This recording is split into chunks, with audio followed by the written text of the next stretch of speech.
Good morning, my brothers and sisters and my friends. This morning we are going to talk about the change we seek. So it says, be the change we seek in this world. We have to become the change ourselves first of all, before we can even ever think about or dream about any change outside. So the first responsibility, the first cosmic responsibility is on ourselves, on the person, on the individual. So yesterday in part 1, be the change you seek, part 1, we decided and we concluded about the personal responsibility of every human being, that we are committed and we are steadfast on the dharma of truth, that we don't initiate any chain of the evil actions here and on the planet. The second part of be the change you seek, the second responsibility, cosmic responsibility, is upon the parents. The parents are responsible for their own children, for the behavior of their children, because they are the first guru, they are the first teachers. Mother being the first teacher and the father the second teacher of the child.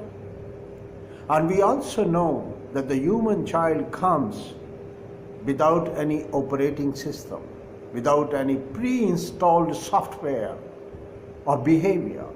A human child is a bundle of infinite innocence. And if you put that child in a den of wolves or in a pack of wolves, or with the dogs, wild dogs, the human child will become like a wolf or a feline child and will behave like the dogs or the other animals. Rudyard Kipling was so right when he wrote the story about Mowgli, the child who was put in the company of the wolves in the jungle, Mowgli. Because the human child comes on earth as a tabula rasa. What is tabula rasa? The clean slate. It's all clean slate, and it depends on the parents what they write there.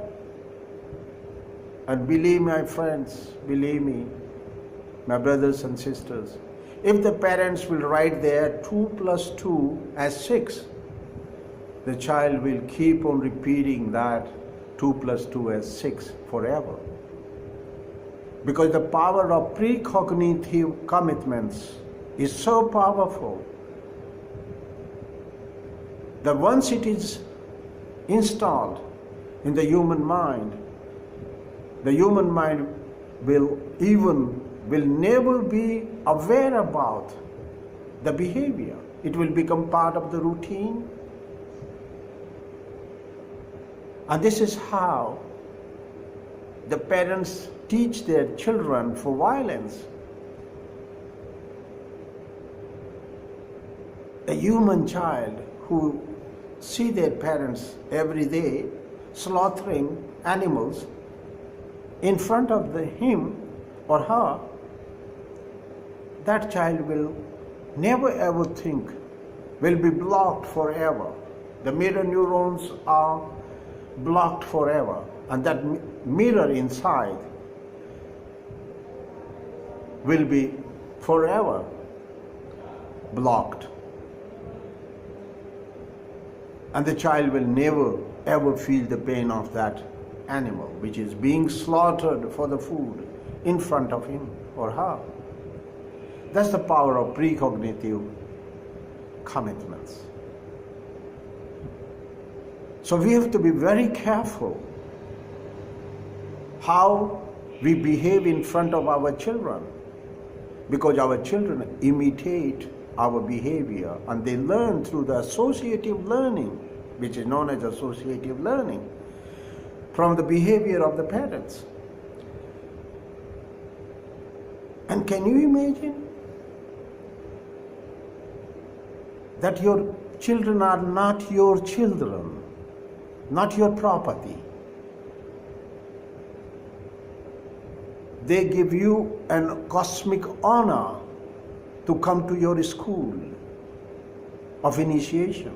So the parents are the school of initiation for the great soul which has come from the God's place, which took the decision that I would like to go to these parents.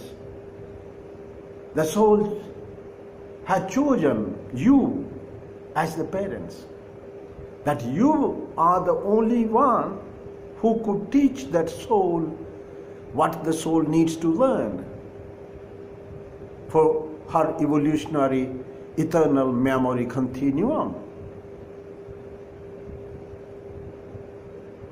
So you being the only teachers available in this cosmos and on earth for that soul which has chosen you as the first teacher, the first Gurukul, the first school of initiation. And how on earth, my dear friends, and my brothers and sisters, how on earth we teach our child such tricks, such dishonesty? And we even sometimes say to the child, like if somebody comes home, calling upon you to your house and say, is Mr. So-and-so home? You are inside and you tell your child, go and tell Mr. So-and-so that Papa is not home. But the child knows that you are right there. And you ask the child to go out and tell Mr. Roberts or tell Mr. Richards or whatever that Papa is not home. What a betrayal.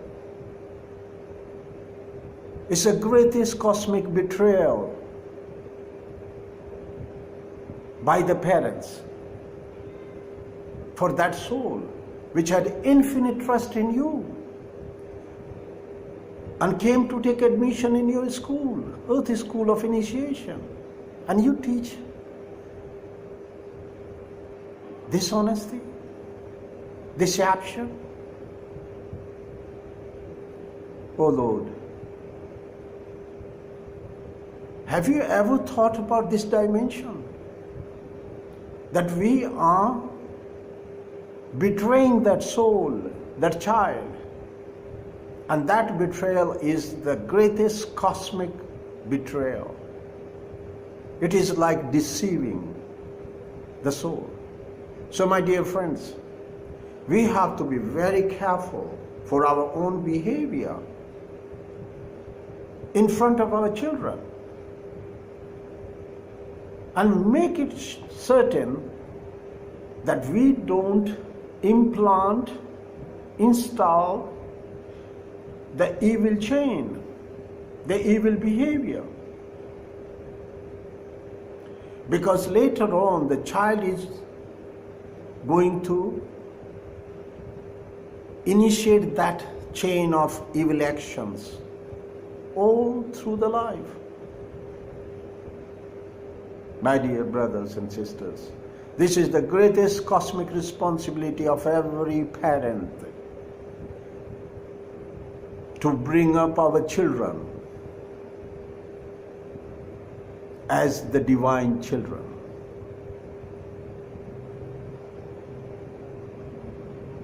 Because they have such a trust in us, infinite trust in us, to come to our school, our home, and they take birth through us. They come to earth through us.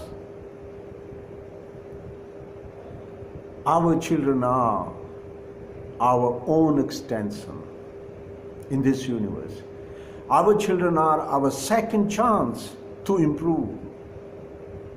If we couldn't improve ourselves, our children give us the second chance to improve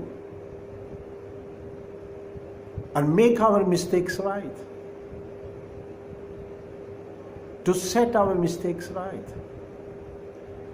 For the course correction in the middle of the sea, you could correct the course of the ship, which direction you are going. My dear friends, my brothers and sisters, please be careful and please be brave to take this responsibility for your child. Because we know, and the scientists have proved it, the universal interconnectedness.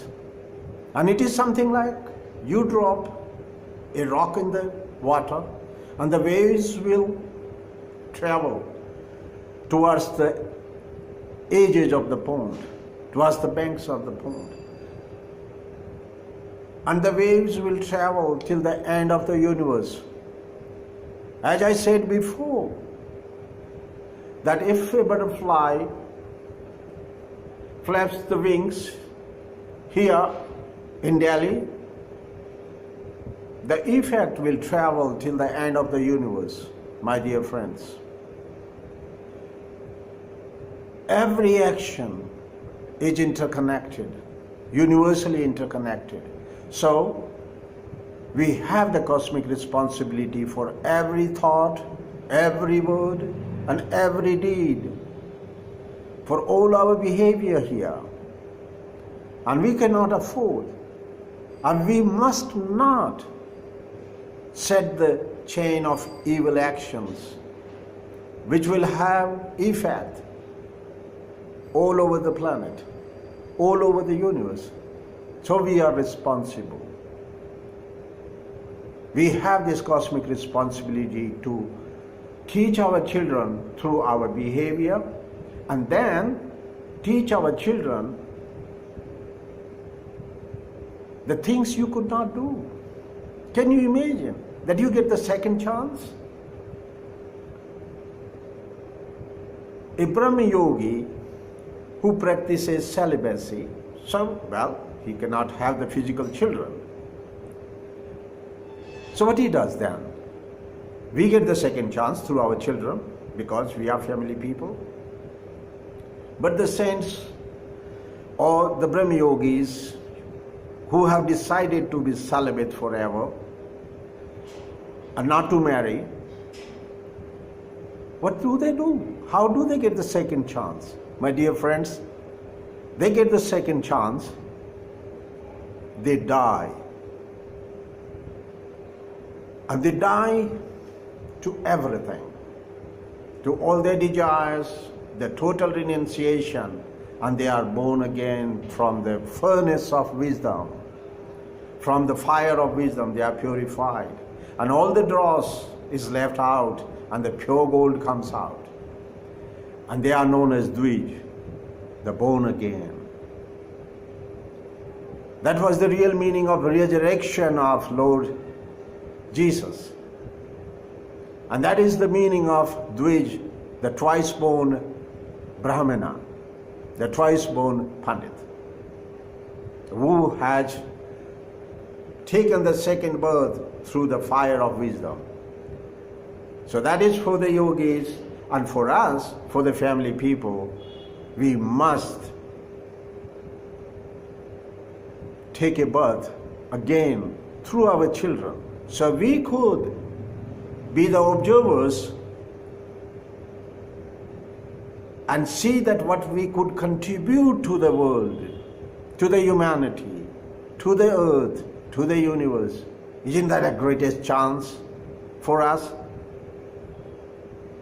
So my dear friends, I invite you and I invoke you to take this golden opportunity of second birth through our children. And we could, if we cannot establish the kingdom of God within, if we could, I promise that by the evening we will have the kingdom of God on earth. But if we don't, we are not in a hurry, then we could do it through our children, and we could make them divine children to establish the kingdom of God on earth in one generation. We have a choice. Thank you very much, and have a very, very beautiful morning, my brothers and sisters and my dear friends. Thank you very much for your patience.